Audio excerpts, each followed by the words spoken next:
ইলম ঈমান আমল ছাড়া কোনো মুসলমান পূর্ণাঙ্গ মুসলমান হবে না। ইলম লাগবে, ঈমান লাগবে, আমল লাগবে। বলেন কয়টা লাগবে? আরো কিছু আছে, সময় হলে আবার বলবো।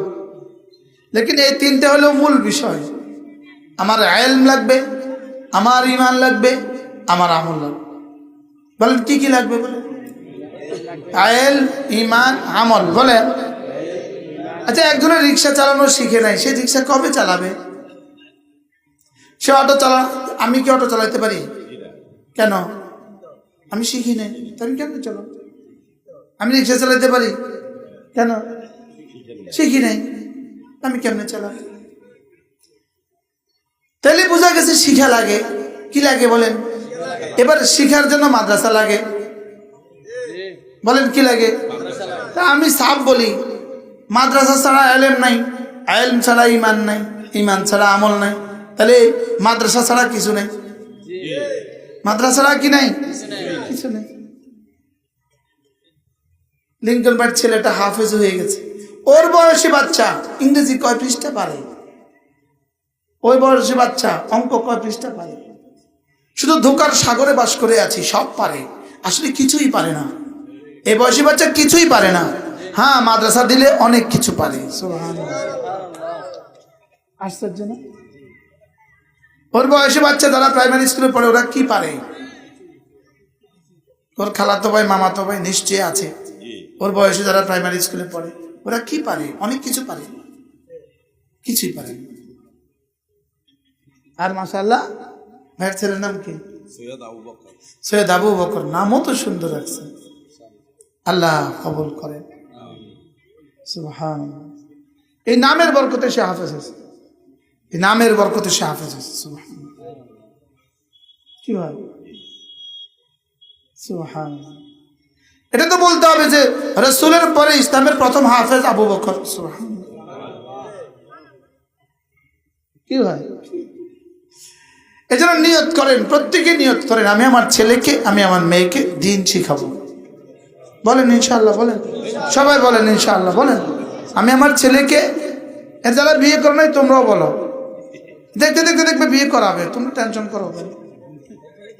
হ্যাঁ, টেনশনের কিছু নেই, আরেকজনকে টেনশনের কিছু নেই, দেখতে দেখতে দেখবা বিয়ে করাবে, অসুবিধা কি? নিয়ত করো ইনশাআল্লাহ।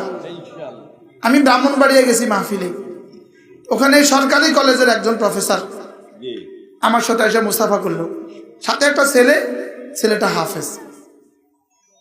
তো উনি বললেন যে হুজুর, আপনি আমাদের ভিক্টোরিয়া বিশ্ববিদ্যালয় কলেজের ইমাম ছিলেন। আমি এক সময় ভিক্টোরিয়া বিশ্ববিদ্যালয় কলেজের ইমাম ছিলাম 1999 আর 2000 সালে। তখন আমি মাস্টার্সের ছাত্র ছিলাম ভিক্টোরিয়াতে।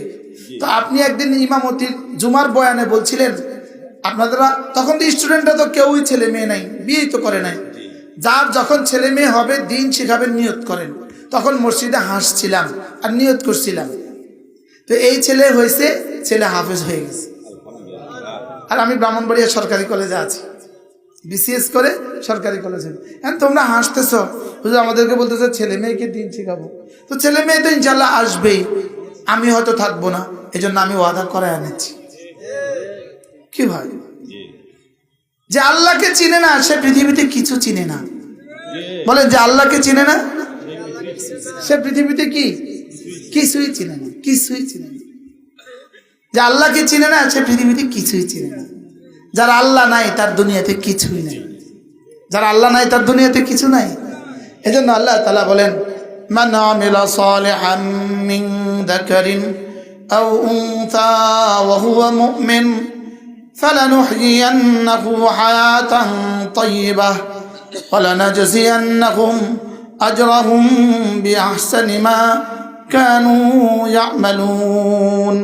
রব্বুল আলামিন বলেন, চাই তুমি পুরুষ হও, চাই তুমি মহিলা হও, চাই তুমি শিক্ষিত হও, চাই তুমি অশিক্ষিত হও, চাই তুমি ধনী হও, চাই তুমি দরিদ্র হও, চাই তুমি শহরে হও, চাই তুমি গ্রামীণ হও, চাই তুমি এশিয়ান হও, চাই তুমি আমেরিকান হও, তুমি যেই হও না কেন, যেই যোগ্যতারই হও না কেন, যেই পেশারই হও না কেন, তুমি যদি ঈমান বানাও, আমল বানাও, আল্লাহ তাআলা বলেন আমি তোমার দুনিয়া বানাবো, আমি তোমার আখিরাত বানাবো। আল্লাহর ওয়াদা, আল্লাহ আমার দুনিয়া বানাবেন, আল্লাহ তাআলা আমার আখিরাত বানাবেন। লেকিন আমার কাজ আমাকে করা লাগবে, আল্লাহর কাজ আল্লাহ করা লাগবে। আপনি মুরগি কিনবেন না তো ডিম কোত্থেকে পাবেন? গরু পালবেন না তো দুধ কোত্থেকে পাবেন? খেজুর গাছ নাই তো আপনি রস কোত্থেকে পাবেন? সুপারি গাছে তার রস দিবে না, কি বলে? কেউ যদি সুপারির গাছের কাছ থেকে রস আশা করে, বোকা। ইন্নাকা লা তাজরি মিনাশ শাওকি আল আনাবা, সুপারি গাছ থেকে রস আশা করা এটা যেমন বোকামি। ছেলেকে নুরানি মাদ্রাসা দেই নাই, ছেলেকে কোরআন শিখাই নাই, ওই ছেলের কাছ থেকে দুনিয়া আখিরাত সুন্দর আশা করা এভাবে বোকামি না। এবার আর ঠিক বলে না, বলে সুপারি গাছ থেকে রস পাবেন কবে? কোশ্চিন কালেও না, মোস্ট ইম্পসিবল। এটা কোশ্চিন কালেও না, এটা জীবনে কখনো নয়, জীবনে কখনোই সম্ভব না। আপনি আপনার ছেলেটাকে দিন শিখালেন না, আর ওর কাছ থেকে আপনি অনেক কিছু আশা করছেন না।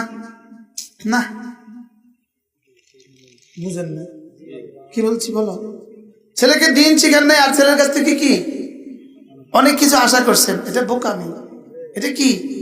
এই যদ্দূর আমরা ছেলে মেয়েকে দিন না শেখানো সত্ত্বেও যে আমরা যদ্দূর পাচ্ছি, এটা শুধুই এদেশের ওলামা ইকরামের বরকতে, এই মসজিদ মাদ্রাসাতে একটুখানি জুড়ে আছেন এই বরকতে, এই বরকতে।